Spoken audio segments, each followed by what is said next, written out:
Good morning student, स्वागत है आप सभी को ऑनलाइन क्लास में।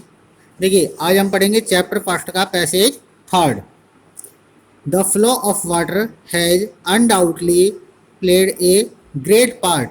द फ्लो ऑफ वाटर यानी कि पानी के बहाव ने हैज अनडाउटली, अनडाउटली का अर्थ होता है निसंदेह रूप से, प्लेड यानी कि निभाया है, एक ग्रेट पार्ट, एक महान भूमिका। अर्थात जो पानी का बहाव है उसने निसंदेह रूप से अपनी एक अहम भूमिका निभाई है। And A beneficent one in the geological process. And A beneficent, beneficent का अर्थ होता है लाभदायक, कि यह लाभदायक रहा है। One in the geological process, किसमें? भूवैज्ञानिक प्रक्रियाओं में। By which the soil on the earth surface has been formed. By which, जिसके द्वारा the soil on the earth surface, की पृथ्वी की सतह पर मृदा हैज बीन फॉर्म्ड का निर्माण हुआ है। यानी कि इसी के कारण से क्या पृथ्वी की सतह पर मृदा का निर्माण हुआ है। फ्रॉम द, देखिए अब किसके कारण हुआ है निर्माण है जो? From the rocks of its crust, कि रॉक्स यानी कि चट्टानों के कारण, ऑफ इट्स क्रस्ट, क्रस्ट का अर्थ होता है बाह्य परतें, यानी कि जो चट्टानों की बाह्य परतें जो होती है उनके कारण किसका निर्माण हुआ है? मिट्टी का निर्माण हुआ है। क्लियर है? द सेम एजेंसी, और यही शक्ति, हाउ एवर, यद्यपि, अंडर अप्रोप्रिएट कंडीशंस, की उचित कंडीशंस का अर्थ होता है परिस्थितियों में, कि यही स्थिति यद्यपि उचित परिस्थितियों में can also play A destructive part. Can play, play का अर्थ होता है निभा सकती है। ए डिस्ट्रक्टिव, देखिए डिस्ट्रक्टिव का अर्थ होता है विनाशकारी। क्या अर्थ होता है? विनाशकारी। पार्ट यानी कि भूमिका को, कि यह एक विनाशकारी भूमिका को भी निभा सकता है। And washed away the soil, washed away, wash का अर्थ होता है बहाकर ले जाना, द सॉइल यानी कि मृदा को बहाकर भी ले जा सकता है। Which is the foundation of all agriculture, जो कि संपूर्ण एग्रीकल्चर यानी कि कृषि की, फाउंडेशन का अर्थ होता है नींव, जो कि संपूर्ण कृषि की नींव है। And if allowed to proceed, and if allowed to proceed, और यदि इसे आगे बढ़ने दिया जाए, अनचेक्ड, अनियंत्रित किए हुए, can have the most disasters effect, तो यह एक विपत्ति कारक प्रभाव भी हो सकता है। On the life of the country, किसके लिए? हमारे देश के जीवन के लिए। यानी कि अगर इसको रोका नहीं गया तो यह हमारे देश के लिए क्या हो सकता है? एक विपत्ति कारक प्रभाव भी हो सकता है।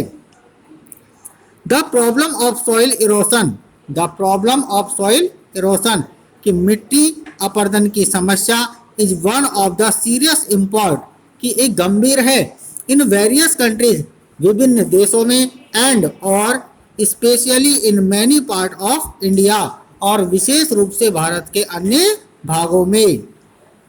The conditions under which, the conditions, परिस्थितियां, अंडर विच, जिनमें, इट ऑक्यूर्स, ऑक्यूर्स का अर्थ होता है घटित होना, यह घटित होता है।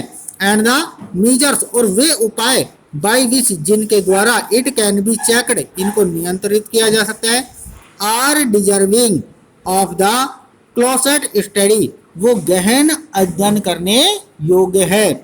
क्लोसेट का अर्थ होता है गहन, ठीक है, डिजर्विंग यानी कि योग्य है।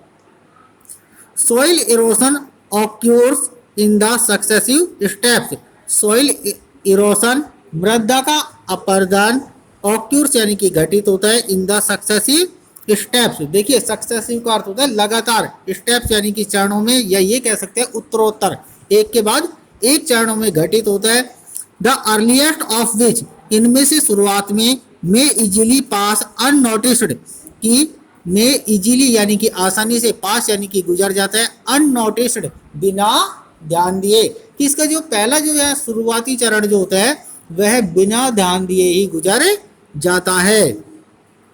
इन द लेटर स्टेज, और बाद की अवस्थाओं में, द कटिंग अप, मिट्टी का कटाव, and washing away of the earth, और मिट्टी को बहा कर ले जाना, is only too painfully apparent, कि यह कैसा होता है, दुखदायक होता है।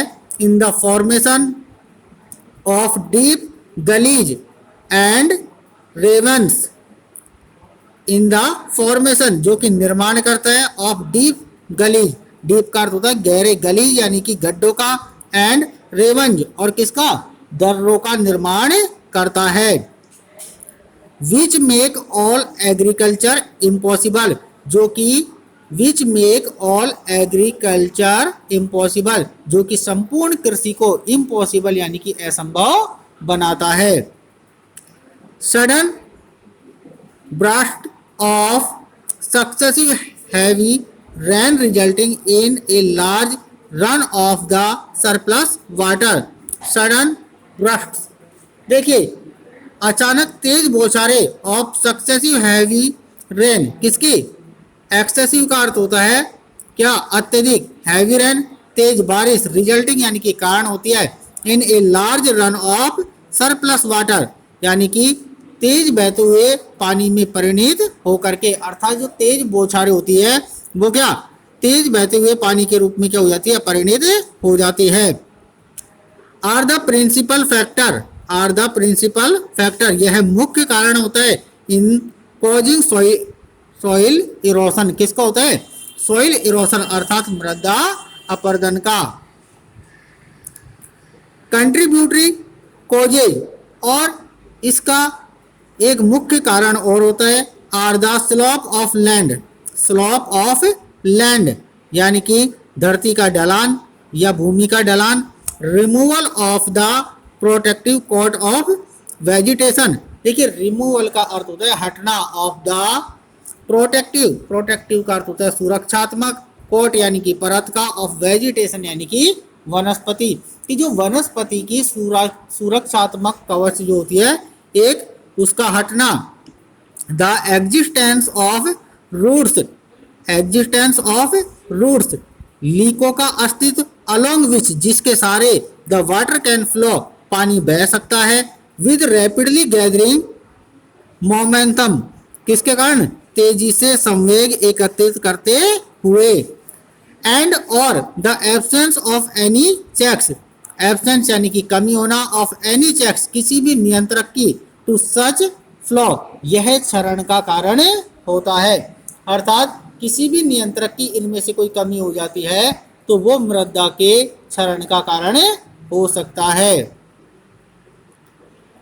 इनक्रेडिबली, अविश्वसनीय रूप से, large quantities of precious soil, large quantities यानी कि बड़ी मात्रा, ऑफ प्रीशियस सॉइल कीमती मृदा की, कैन बी वॉश्ड अवे बहाकर ले जाई जाती है, इफ यदि, सच कंडीशंस एग्जिस्ट यदि इसी प्रकार की स्थितियां विद्यमान रहती है, as is unhappily too often the case, as is unhappily और अप्रसन्न रूप से, टू ओपन द केस इस प्रकार की दशाएं देखी जाती है। The minus which soil erosion present, the minus, minus का अर्थ होता है चुनौती की, यह चुनौती है, विच जो कि सॉइल इरोशन प्रेजेंट्स मृदा अपरदन को प्रस्तुत कर रहा है, टू द कंटिन्यूएंस जारी रखने के लिए, of successful agriculture is an alarming, of successful agriculture, देखिए सक्सेसफुल का अर्थ होता है सफलतापूर्वक, एग्रीकल्चर यानी कि कृषि, इज एन अलार्मिंग कि यह चेताने वाला है, one in the many parts of India Bharat के विभिन्न भागों को, कि जो मृदा अपरदन जो है, ठीक है, इसमें सक्सेसफुल एग्रीकल्चर यानी कि सफलतापूर्वक एग्रीकल्चर यानी कि कृषि को जारी रखने के लिए क्या है, हमारे लिए एक चेताने वाला है। कॉलिंग अर्जेंटली फॉर अटेंशन, कि कॉलिंग अर्जेंटली, अर्जेंटली का अर्थ होता है तत्काल, फॉर अटेंशन ध्यान देने की आवश्यकता है, एंड प्रिवेंटिव एक्शन और इसकी रोकथाम के लिए एक्शन यानी कि कार्यवाही करने की आवश्यकता है। The tracing of the land, भूमि को, ट्रेसिंग का अर्थ होता है सीढ़ीदार बनाना, कि भूमि को सीढ़ीदार बनाना। द कंस्ट्रक्शन ऑफ बंद, और बांध का निर्माण करना।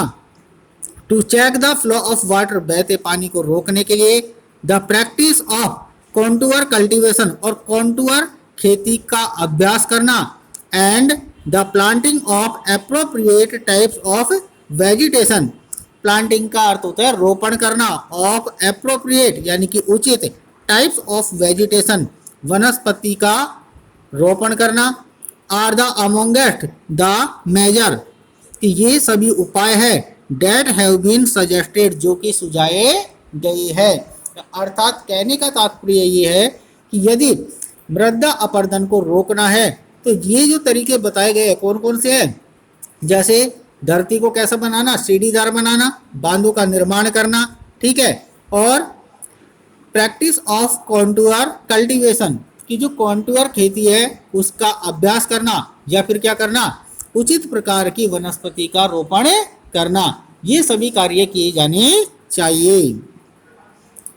इट इज ऑब्वियस, ऑब्वियस का अर्थ होता है स्पष्ट, यह स्पष्ट है, डेट कि द एम शुड बी, कि लक्ष्य यह होना चाहिए, to check the flow of water, पानी के बहाव को नियंत्रण करने के लिए, at the earliest possible stage, जैसा कि प्रारंभिक चरण में हो, बिफोर इससे पहले कि, it has acquired any applicable momentum, कि इससे पहले कि एप्लीकेबल मोमेंटम, कि यह अपनी तेज गति को पकड़े, and corresponding large destructive power, corresponding large, large का अर्थ होता है भारी, डिस्ट्रैक्टिव यानी कि विनाशक, और पावर का अर्थ होता है शक्ति, और इससे पहले कि यह अपनी भारी विनाशक शक्ति को प्राप्त करे, अर्थात कि जो पानी का जो बहाव है वो अत्यधिक तेज हो और यह अपनी भारी विनाशक शक्ति को प्राप्त करे,